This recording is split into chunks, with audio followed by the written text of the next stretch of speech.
تلطفي يا ريح بالمدينة. Sometimes I think, how many books are there all over the world? Maybe 1 billion? 10 billion books written through history? It's difficult to guess. Philosophers, thoughts, debates and theories. Books are outstandingly massive human products. Of course, some of them contain the truth.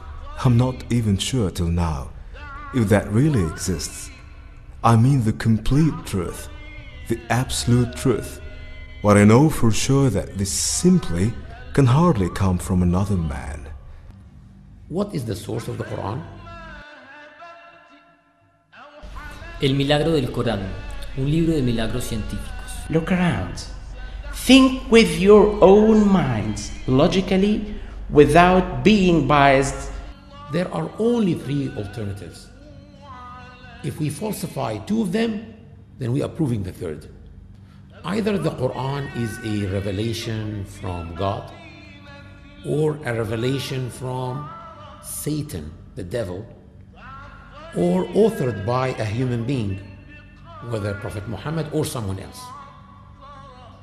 First, let's discuss the first alternative. Can the Quran be a revelation from Satan?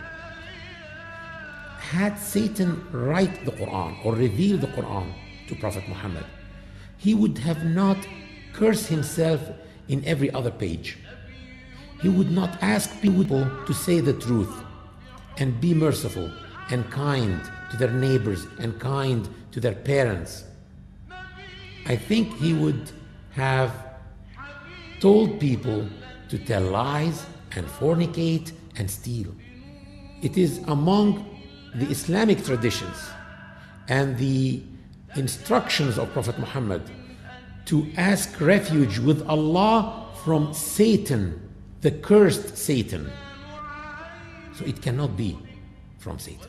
The third alternative, which is, can the Quran be a product of a human being, whether Prophet Muhammad or someone else? Let's discuss the first one.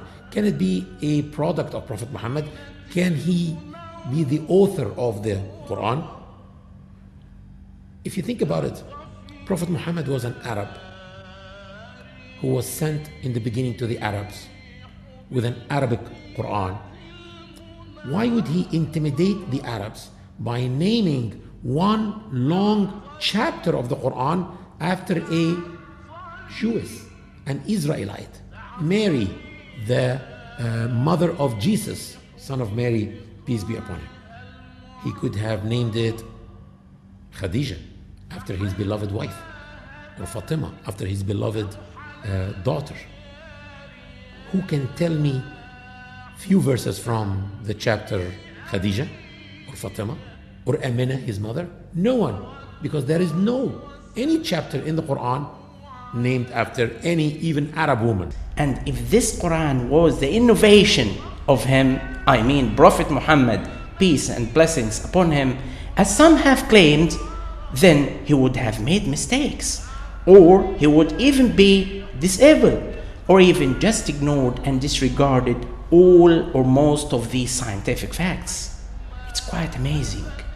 The one who was given revelation with these divine words of Quran was an illiterate.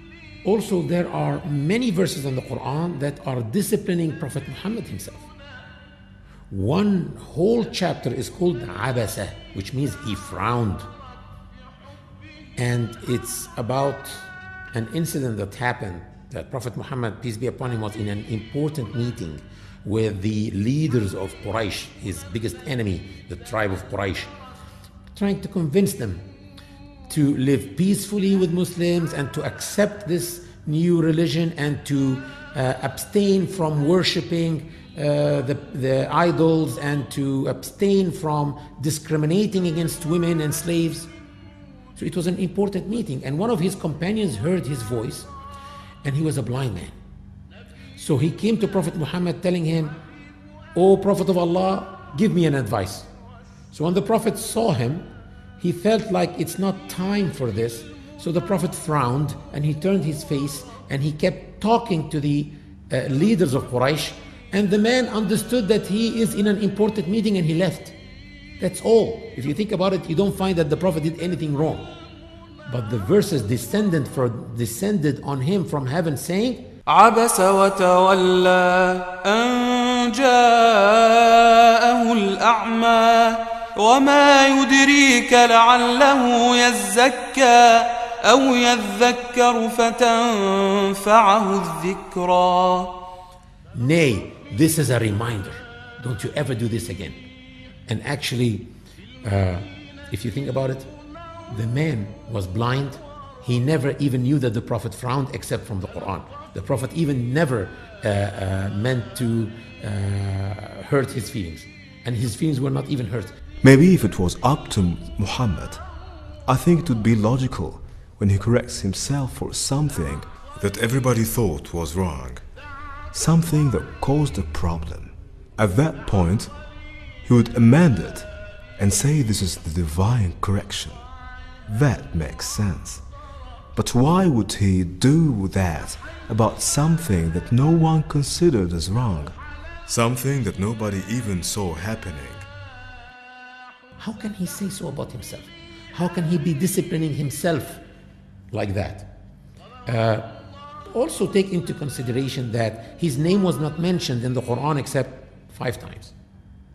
It's also intriguing that the Holy Quran is the only book on earth that never had the author's name written on its cover. Now let's discuss the possibility of the Quran being authored by another human being, not Prophet Muhammad himself also.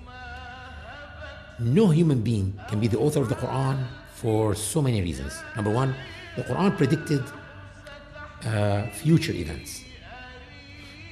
The Quran has a miraculous scientific aspect.